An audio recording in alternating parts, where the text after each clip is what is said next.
Eto naman po mga bossing ko, ang isa sa mga masuswerteng lucky stone natin mga bossing. Yan, pinahira na natin siya ng langis. Pinagsama-sama ko dito mga bossing ko ang mga buhay na bato.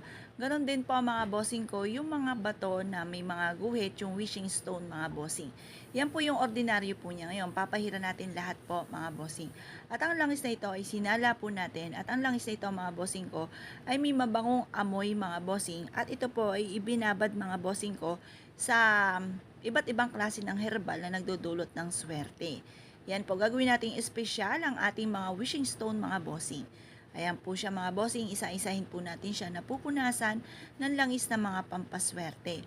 Basta kapag ikay gumamit ng ganito, ikaw po ay maging positibo sa buhay at mapapasin ninyo po na mas magiging magaan ang daloy na swerte matapos nyo po itong gawin.